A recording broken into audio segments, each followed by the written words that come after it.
Hello, Dickheads! We're back with another night. It's just me, it's Richard, by himself today. I am gonna be going on a holiday soon. I'm heading to Mexico, and we're gonna be taking the family. It's gonna be a great time. Got Sarah, the kids, everyone's all planned. We're pretty much packed. So I'm trying to hammer out a couple of these episodes early. So I hope you guys are enjoying these nights. Before we get into today's night, I got to tell you about the lie from the last one. Last one was fun. We had Christy, we talked about Sir Gareth, the knight who killed all the other colored knights. I don't know if I can say colored. I said it anyway. But he killed all the colored knights. I did make up a lie like I always do, like I will even today. The thing that I made up on that episode was the fight at Castle Perilous. I shouldn't say the fight. The one of the rounds of the tournament was being the Battle of Wits. That was a lie. There's no such thing as a Battle of Wits. The thing where he like had to save the girl from burning, I guess, using water, and Gareth was the only smart one to use his helmet to fill up the water and put out the water. Yeah, that was all trash. That was all made up. That was bullshit, which I'm having fun doing. I seriously still hope someone takes these lies on. Moving on. Today, we're talking about Gareth's brother, actually one of Gareth's brothers. Believe it or not, there's two knights of the Round Table named Sir Gaheris. Like, why the fuck is Sir Gaheris or Gaheris like a common name back then? An elite team of private detectives. What if balloons are aliens? Maybe that's the key component we're missing. Cover-ups. John's guilty. Mysteries that need to be solved. Maybe Mormons need mountains. Richard, shut up. I think there's three different Gaherises in Arthurian legend. Like, wow. I wonder if they're all the same age and that was an accident, or if like one Gaheris kind of like influenced the name of a couple other because he was so cool. I don't really know. I didn't really look into it or not. We are looking at the one that is Gareth's brother, though. We'll be maybe doing another episode on the other Gaheris, although I doubt he has lots of information on him, but you never know. So, Gaheris, much like his brother Gareth, Sir Gareth, was son of King Lot. He was the second youngest. He wasn't the youngest. The youngest was Gareth. King Lot was Arthur's brother-in-law, married to his sister Morgause. We talked about that in the Gareth episode if you want to hear a little bit more. So Gaheris, like Gareth, is Arthur's nephew, another Nepo baby. Gaheris wasn't a mama's boy as much as Gareth was. They did get the same similar type education. All the knightly stuff mentioned before, sword fighting, jousting, horsemanship, chivalry, history, courtesy, whatever. King Lot, which I didn't mention last episode, but I think it's worth mentioning again, was one of the 11 kings that fought against King Arthur in the Battle of the Britons. The battle that ultimately led to King Arthur becoming king of all England. Lot, I didn't say that I told you that he fought in that war, but I didn't tell you that he was like one of the guys against Arthur. So Lot ends up being a regent under King Arthur. So as his children and Morgause's as their children get older, she brought the brothers Gawain, Agravain, and Gaheris to Arthur's court. And when I say older, I'm guessing in their teens. Everyone except Gareth. Gareth would still been a young boy at the time. So she brings them because she brings them to court because Merlin had actually revealed that Arthur was her brother after Arthur got the sword out of the stone. Remember, Arthur was hidden with Sir Ector to hide his identity from Uther Pendragon, his father. So if you want to hear more about that, you go back to my episode about King Arthur and you can hear all about Uther Pendragon. So as soon as Morgause arrives at court with her boys in tow, she sees Arthur and she thinks to herself, yep, that's my brother. Looks pretty much like me. She also had, and I don't know if she outwardly said this, but for sure she thought like, cha-ching, my family just hit the lottery. My kids are set for life now. Because they all end up being Knights of the Round Table. And like, she pushed that into the, like, I know she was hesitant with Gareth because he was the youngest, but she still let him go, you know. Anyway, Sir Gawain, who we'll talk about later, swears fealty to King Arthur upon his arrival at King Arthur's court, and knights King Arthur just knights him on the spot. And right after you're knighted, you typically go on a quest. So that's what he did. He brought Gaheris with him as a squire. Gaheris was still young compared to his older brothers Gawain and Agravain, so he wasn't quite old enough to be a knight himself, but he was a good fit for a squire. And Gaheris was a good fit as a squire for Gawain because he was said to be a calming force in Gawain's life. Gawain was kind of a hothead, didn't really think before he acted, and Gaheris would keep him from freaking out with reminders to be polite and courteous. Remember our training, brother. Gawain was an ambitious motherfucker. Like, take this story for example. On their first quest, there was a woman named the Lady of Ambalar, or Amblamar, the Lady of Amblamar of the Marsh. She was in distress and asks for the help of the newly minted knight. Gawain ignores her because he's on a mission. He's like, no side quests. We have a mission. And he moves on. On the way back, they found the woman dead. Gaheris is super pissed and tells his brother that that lady's blood is on your hands. You could have saved her, but you didn't, and now she's dead. And this ends up being a turning point for Gawain, or supposedly ends up being a turning point for Gawain's life, and puts him on the chivalrous path going forward. Being a squire to his older brother tightened their bond, and they would be tight for the rest of their lives. Many sources say that Gawain's closest friend is Gaheris, which I'm going to say is true because it makes sense in the Studillian cycle of the Arthurian tales. Other sources claim that Gareth is his closest friend, which that might be true, but it makes less sense. So fuck that nonsense. I feel like if you spend months upon months with one person, like saving each other's lives, that gets you closer. I don't remember seeing any Gareth Gaheris stories like that. Now, after a few years of questing with his brother, Gaheris is knighted by King Arthur and earns his own spot around the Round Table. And Gaheris is known as being the people's knight. Examples. On a quest, Sir Gaheris is riding along a path and decides to take a shortcut through some vegetation, through some woods, some bush. When he does this, he comes across a man. He kind of surprises the man who's riding on his donkey, or I guess he's on a cart, and his donkey's pulling his cart with a bunch of things to sell in town. But since he wasn't on a beaten path, the man wasn't expecting him, and the mule got scared by the horse running full pin on a back path, and the donkey gets startled, runs off with the cart. The man jumps off the cart, and the cart tips and ends up smashing into a tree. Instead of just continuing on a shortcut, Gaheris stops, checks on the man to make sure he's okay, and the man's okay, but all his wares are smashed, and Gaheris feels bad and told the man that he helped catch his donkey and repack his stuff. Gaheris runs off into the bush on horseback, but unfortunately finds the donkey killed by some wolves some distance away. So Gaheris returns to the man, tells him the bad news. Gaheris tells the man to jump on the back of his horse and he'd make this right. Gaheris brings him to the castle where he was staying, gives him one of his own horses when he gets there, and 5 gold coins. Now, 5 gold coins was probably worth 10 times the amount in the back of whatever the cart was. That was a lot of money for a peasant. For Gaheris, little rich kid, not that bad. But for him, that changed his life, gives him so much money. And on top of that, he gives him a horse. I said that already, but he gave him a horse. And this gesture from Gaheris really resonated with the people. This was very rare from the noble class to look at the lower class people and think of them as people, not as like tools to make extra money. I know Arthur and the rest of them, like the whole King Arthur stuff, they're all like knights and proper and all that stuff, and they're probably nice to their subordinates, but it's like nice to them would have been like, I didn't cut your head off, you should be happy. You know what I mean? Like all the chivalry and stuff, especially back then, would have been like, I don't know, like to a queen or a princess or another knight or something like that, they would have been the best of people. But like to the help, there's no way they weren't assholes. I don't believe that. So for Harris to give this 5 gold coins was a big gesture, and everyone noticed.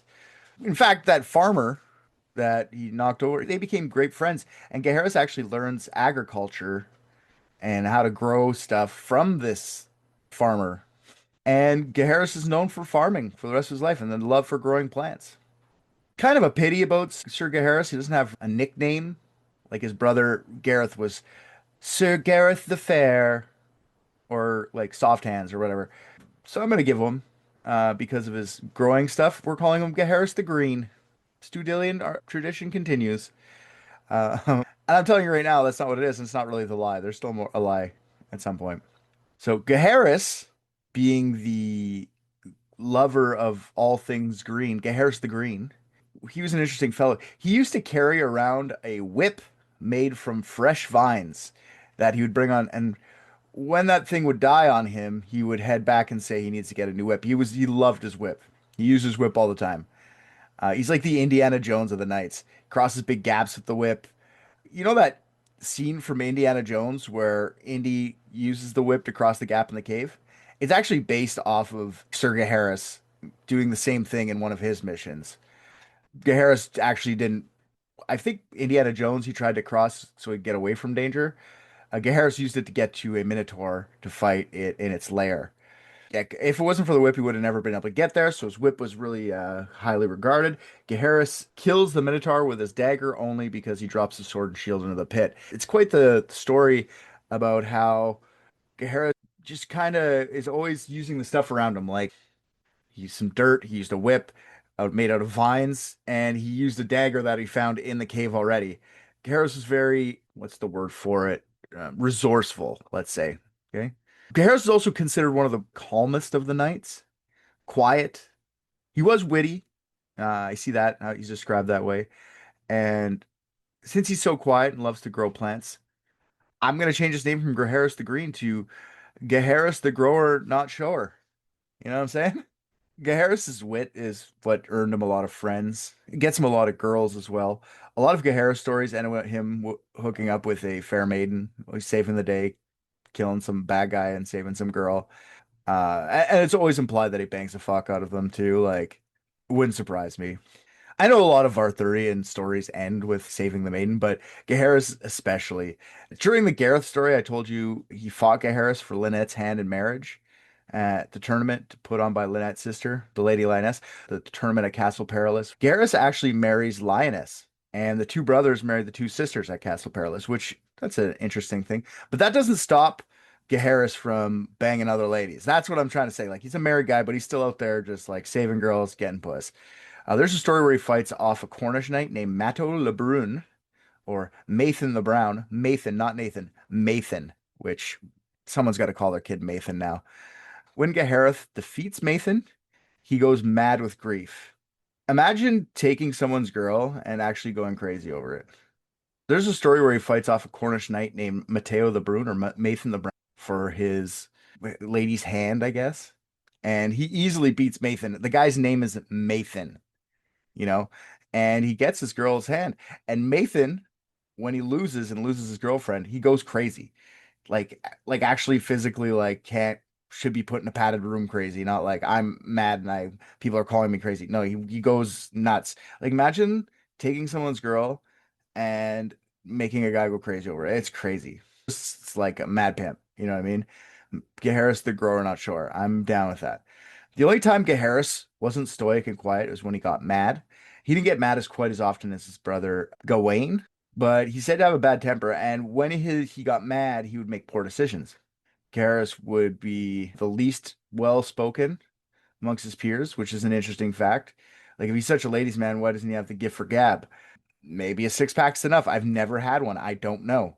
Another fun fact about Gaheris is that one of his arms is longer than the other. And I'm going to tell you right now, like I usually like to leave the lies. This is not the lie. Okay. I'll tell you, this is real. His arm was longer than the other. And this helps him fighting, believe it or not. So Gaheris is this great knight, but out of the brothers, he's not the best. He's second best. I think Gawain is the best out of the brothers. And I think he's the second best because of his arm, because his shorter arm was his shield arm, and opposing knights would fight him. And as they'd swing their sword, he'd block with the shield, and they would judge his like arm length by the shield blocks. So they would get in a little closer than they would have, not knowing that they were in striking distance of Gaheris, and die because they thought they had that extra inch or two or whatever. And he would just chop their fucking heads off because they got a little too close. And I love that this fact or whatever, let's call it a, none of these guys are real, in my opinion. But I mean, this, I just love how 11th century writer is like, "Ooh, I've got a twist. One arm's longer than the other, and he can cut your head off because he's got a longer arm." Like I fucking love that. I think that is a phenomenal little thing. All right. A few of Gaheris's quests include saving his brother from Newcastle, where they'd been imprisoned.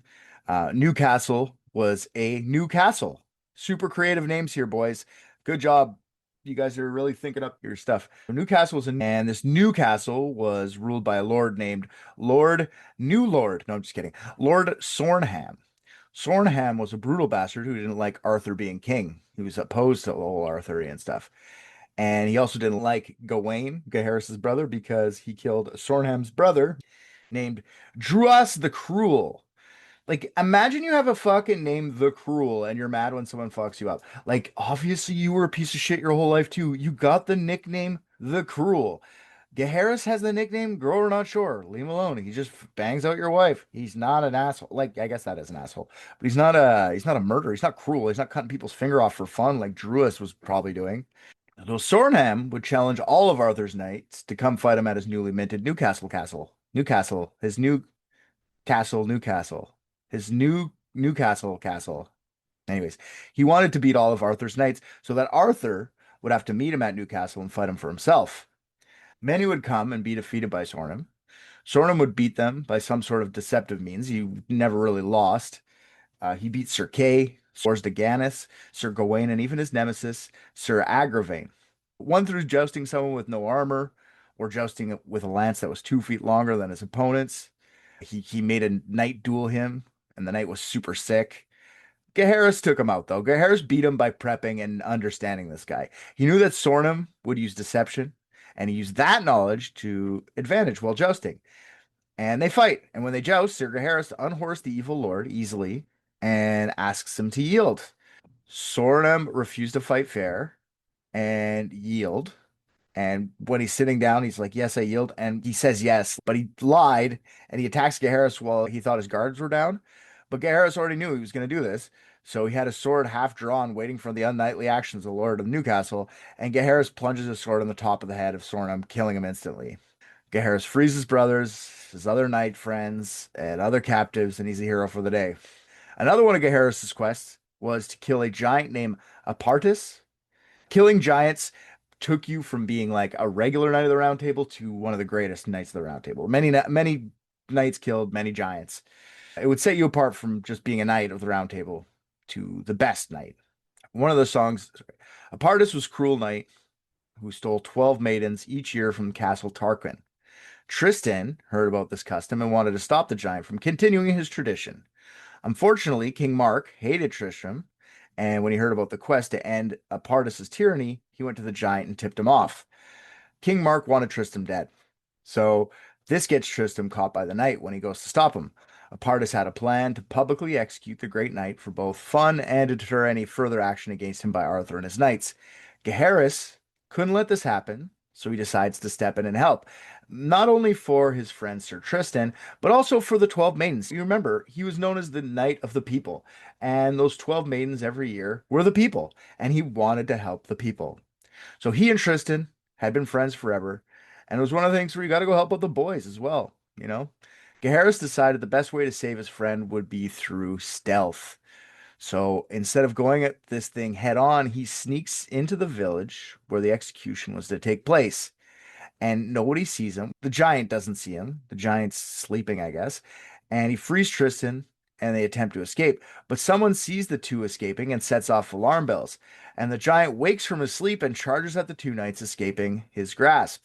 Tristan didn't have a chance, and he's pushed away almost instantly by his good friend Gaheris. He doesn't have any sword or shield or anything. He's got no armor. He's just a half-naked guy, half dead in a cage somewhere. This is up to Gaheris. So Gaheris draws a sword against the already sworded up giant. I guess it's like a club. The giant had a club, not a sword. Gaheris raises his shield, and as the giant draws back his enormous club for a fatal blow, Gaheris knew that a block wasn't going to do much, so he changes up his plans. Just as he's about to block the biggest blow of his life, he battle rolls towards Apartus, getting nearby his exposed abdomen. And before the club hits the ground, Gaheris' sword enters the giant's belly. Gaheris swipes sideways as he removes his blade, causing major damage to the giant's insides. His insides become outside, and the giant falls over in agony. Gaheris sidesteps the falling monster and swings once again, this time slicing off the big man's arm at the elbow. The final and death blow comes microseconds later as his head fell to the ground. Before his chin could reach earth, Gaheris plunged his sword into the bottom of his head, through his brain, killing the beast. Gaheris' sword broke from the weight of the giant, but Gaheris came out unscathed. So that's how he killed the giant and saved Tristan. Yet another knightly quest of Gaheris is when he went to the Maiden's Rock to save his brother Gawain and Morhold. Gaheris had heard that Gawain and Morhold had been captured by some nymphs and sent to the land of maidens to be imprisoned in a castle. The castle's name was Maiden Rock. Maiden's Rock was a palace, and its prison isn't in the mortal realm. It was in a different dimension where only the way to reach it would be using powerful nymph magic. So instead of breaking into the prison, Gaheris decides that it would be easier to break them out from inside the prison. So he decides to get himself captured. But he needed to prep. And to prep, he wanted to speak with someone he knew with powerful magic, but not Merlin. Merlin's a dude, and he probably would not know much about nymph magic. He needs to talk to a nymph or a woman or a female magic user. So he seeks out the Lady of the Lake to figure out how to get into this interdimensional prison. She informs him that he would need life from their world to escape that prison. This life would have to bridge the gap between the worlds. So Gaheris, the green thumb that he is, thought that he could use a plant to save them. This particular plant, a vine, he thought would be a good bridge. He uses it to bridge across gaps all the time. So he cuts off a chunk of the vine, puts it into his travel pouch, and heads out to be captured. Now, just to be clear, this isn't his whip. He has his whip as well. This is a different chunk of vine. And it didn't take long for the brave knight to be captured by these nymphs. I'm sure it didn't, because he was a ladies' man. He probably looked for them. He was like, finally, something to do here. And he's put into the same prison as the other two. Once there, he easily escapes by getting Gawain and Morholt to hold him while he strokes his vine. And I said that right. You heard that correct. Strokes his vine. And it worked. They returned to their realm, a bit shaken, but okay. Gaheris had some other things about Gaheris. Like he had some, let's call them oopsies in his career as a knight. He ended up killing his mother. King Lot was killed by Sir Pellinor, which we'll talk about in the Pellinor episode. But in the after effect of this, Morgause takes a new lover, Sir Lamorak. Sir Lamorak was Pellinor's son. So after Lot's death, during Gareth's first quest, Morgause comes to visit her sons at King Arthur's court. It had been 15 years since she had seen her sons. Gaheris and Lamorak were assigned to guard the house where Morgause had been staying while visiting Arthur. Gaheris sees Lamorak go into the house late at night, and he decides to follow. And he watched his mother, the queen, make love to Sir Lamorak, the son of his father's murderer. How could she? So he leaps into the room, grabs his naked mother by the hair, and lobs her head off. Lamorak's super confused. I didn't do anything. She most certainly didn't do anything. So what the fuck is going on here? And Gaheris just, in a bloody, I guess he's probably covered in blood and a rage, just lets Lamorak live, just like go. His mom's fucking head in his hand. And in the Sir Lamorak episode, I'll talk about how he dies. Not today. Today is about Sir Gaheris. Let's just say Gaheris and others were the ones who killed him at a later tournament. Lamorak dies by the hand of Sir Gaheris. I'm not going to tell you how. I'll tell you that in the Lamorak episode. So let's talk about Gaheris' death. He dies much in the same way as his brother Gareth, at the hand of Lancelot.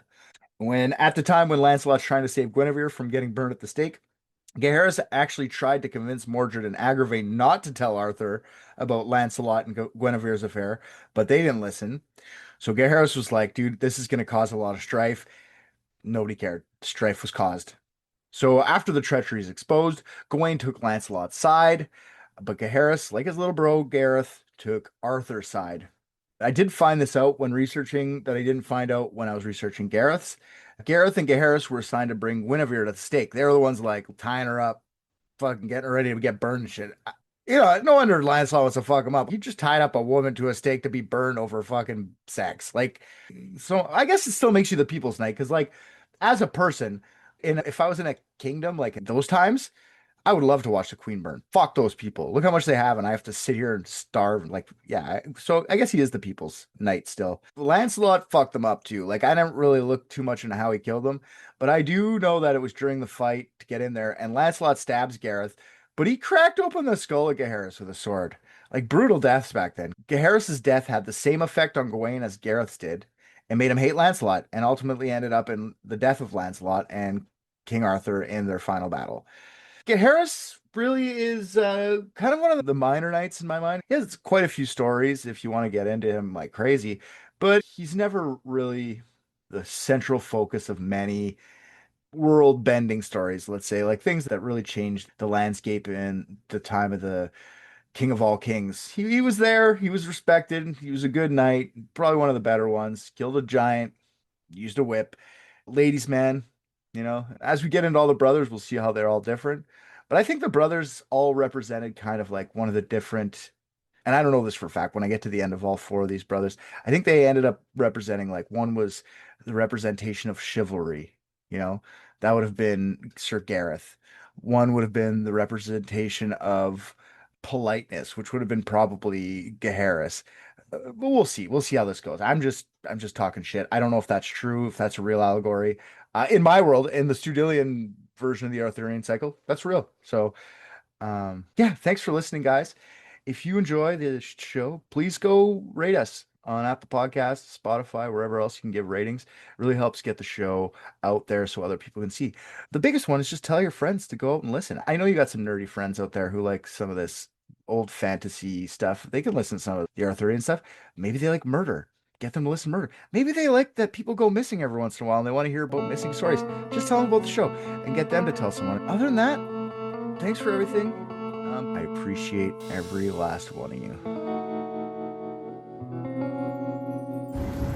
I just watched Private Dicks and I think RJ's the funniest. What? Come on!